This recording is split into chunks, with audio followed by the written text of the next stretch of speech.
السلام عليكم ورحمة الله وبركاته. ازيكم عاملين ايه؟ النهارده في احلى لقاء في حياتي عشان معايا كابتن ايمن اشرف، وانا من اشد متابعينه وبحبه جدا، وكنت بتمنى ان اليوم ده بيجي فارغ الصبر الصراحة. ازيك يا استاذ؟ ازيك يا استاذ ايمن؟ عامل ايه يا حبيبي؟ اخبارك ايه؟ كله كويس. انا مبسوط طبعا ان انا معاك النهارده. ماشي. انت الفتره اللي فاتت شفناك كلنا على السوشيال ميديا، قد ايه حد متربي وقد ايه حد شاطر في المدرسه.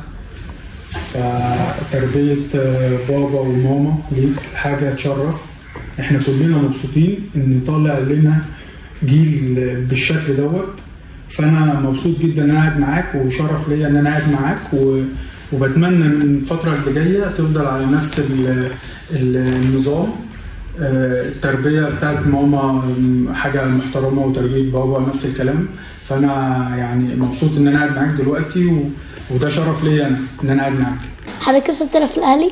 لا، انا مشيت السنه اللي فاتت، رحت نادي البنك الاهلي، ودلوقتي بلعب في نادي البنك الاهلي. لكن طبعا من احلى ايام حياتي طبعا في النادي الاهلي، يعني شلت بطولات كتير، وكان عندي حلم من صغري ان انا العب في النادي الاهلي، والحمد لله حققته. ودلوقتي بلعب في نادي البنك الاهلي، والموسم اللي فات لعبت بشكل كويس، وان شاء الله الموسم دوت ارجع ابقى كويس ان شاء الله بعد الاصابه. مستريح حضرتك في نادي البنك الاهلي؟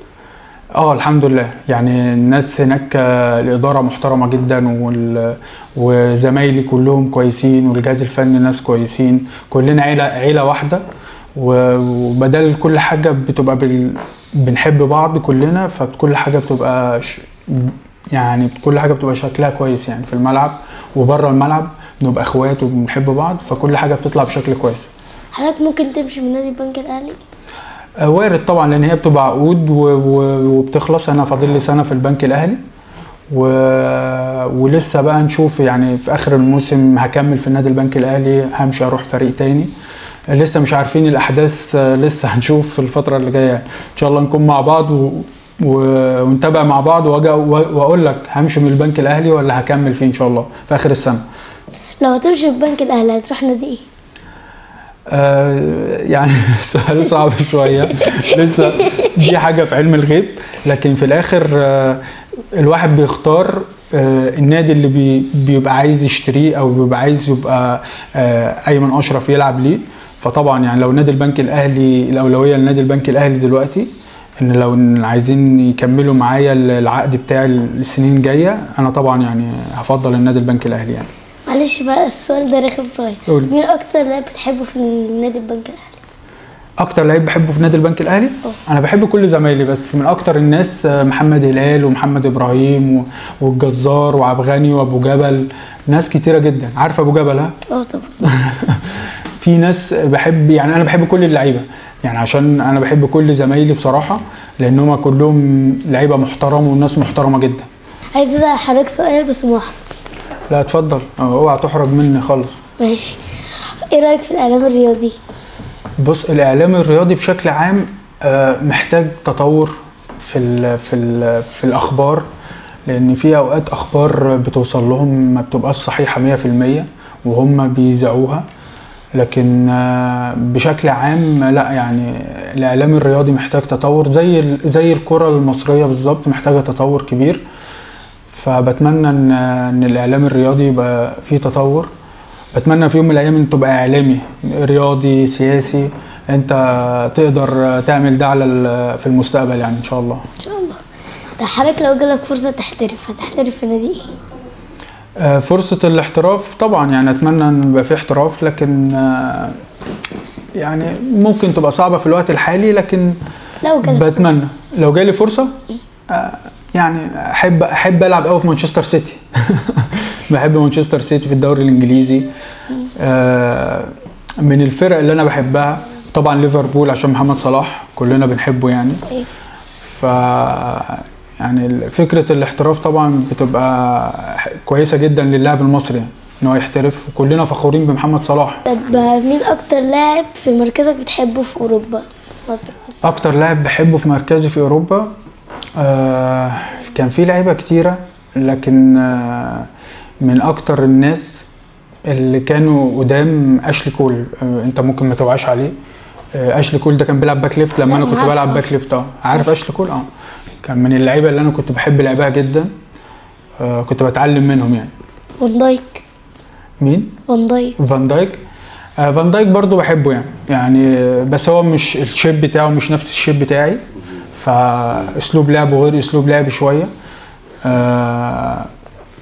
بس فيعني من الناس اللي انا كنت بحبها قوي اشلي كول وانا صغير، فهو معلم في دماغي شويه. نغير بقى الفئة دي ونروح على الأكل. يلا بينا. أكتر أكلة بتحبها؟ اكتر اكله بحبها في حياتي كلها هي البط. اكتر اكله بحبها جدا البط والمحشي. في البلد بقى عندنا بقى الله يرحمها كانت تعمل لي البطايه كده والمحشي. ما اقولكش. انت بقى بتحب اكل ايه؟ احلى اكل بتحبه؟ بيتزا. بيتزا؟ لا يا عم انت بتعرف تعمل بيتزا؟ والله بجد؟ انا لما بعملها لما قصدي بنيجي نعملها انا بعمل بالبيتزا بتاعتي. بجد؟ برافو عليك. تحب ايه اكل تاني طيب غير البيتزا؟ مثلا اللي هو الاكل الفاست فود. فاست فود. تحبش اكل البيت خالص؟ لا بحب. ما هي ماما هي اللي بتعمله لي. ماما بتطبخ اكل حلو؟ طبعا اكيد الامهات كلهم بيطبخوا اكل حلو. ربنا يبارك لك فيها يا رب. احنا دخلنا ولقينا حضرتك بتصلي، هل الصلاه بتاثر في حياتك؟ طبعا هي الصلاه اهم حاجه في الحياه. من غير الصلاه الواحد ما بيمشيش، يعني ما فيش حاجه، ما فيش بركه ما بيبقاش في بركه في الحياه. فلازم الواحد يلتزم بصلاته وبالاذكار بتاعته علشان الحياه تقدر تستمر وربنا يدي لكل واحد فينا البركه بتاعته. وفي الحياه عموما الصلاه عماد الدين، يعني لازم كل واحد فينا يصلي ويلتزم بالصلاه بتاعته في التوقيت بتاعها. لما شفت الفيديو بتاعك كان ايه ردة فعلك؟ بص انا بصراحه اتبسطت جدا جدا ان في جيل طالع شاطر كده وبيأسر على نفسه عشان والدته. يعني انت كان قدامك انك تاخد الموبايل وقدامك كان خاتم، كنت ممكن تختار الموبايل لنفسك، انت برضو صغير ونفسك تاخد موبايل وكده. اتبسطت جدا انك مفضل والدتك على نفسك. دي حاجة مفتقدينها في المجتمع اللي احنا فيه دلوقتي بشكل كبير، ان قد ايه كل واحد بيفكر في نفسه بس. وده الزمن اللي احنا فيه ده الافضل فيه ان احنا نرجع ان احنا نفكر في حبايبنا وقرايبنا واهالينا اولى عننا شويه. فانا اتبسطت جدا من الفيديو بتاعك انك قد ايه شخص كمان ذكي وشخص شاطر جدا في المدرسه، وشخص قد ايه التربيه بتاعتك ما شاء الله عليك الله اكبر. يعني متربي تربيه يا رب يا رب تفضل كده لحد ما تكبر وتبقى شخص باذن الله ناجح وتبقى صالح في الحياه. فانا اتبسطت جدا جدا جدا من الفيديو بتاعك. الواحد احنا هنختم بقى وحضرتك هتقول له. طب في بقى سؤال عايز اساله له بس بعيد عن الكاميرا. بعيد عن الكاميرا. لا اساله في الكاميرا. لا اساله في الكورة. لو جالك فرصه ترجع الاهلي تاني هترجع؟ طبعا. النادي الاهلي ده بيتي. انا لعبت في النادي الاهلي من وانا عندي 7 سنين، من وانا صغير لحد لما مشيت فتره رحت سموحه وبعد كده رجعت الاهلي تاني 6 سنين وبعد كده مشيت رحت البنك الاهلي. فطبعا النادي الاهلي ده بيتي، انا اتربيت فيه وتعلمت القيم والمبادئ وحياتي كلها كانت في النادي، الدراسه بتاعتي كانت في النادي، كل حاجه كانت في النادي. فانا ده بيتي وشرف ليا ان انا اكون في بيتي في اي وقت. اي وقت النادي الاهلي هيطلبني طبعا هيبقى شرف ليا ان انا ارجع بيتي يعني تاني. في سؤال بقى عايز اساله لك بس محرج فيه شويه. لا اتفضل، مش عايزك تحرج خالص. بس جاوب بصراحه. لا بصراحه. حضرتك اتظلمت لما مشيت من الاهلي؟ بص هي فكره اتظلمت في الكوره بتبقى يعني حاجه ممكن تبقى وارده في الكوره ان ممكن لاعب يتظلم او مدرب يتظلم، لكن في الاخر هي دي كوره.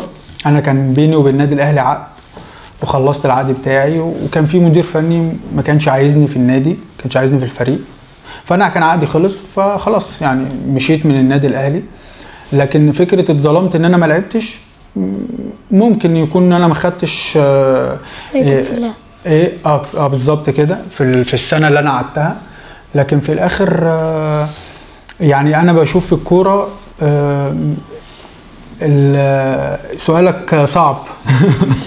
سؤالك صعب، لكن في الاخر الظلم في الكوره بشوفه يعني مش حاجه وارده، لان مفيش حاجه يعني الحياه كلها مش عادله، فالكوره برضو نفس القصه مش عادله يعني. أو مش مقتنعة بس ماشي.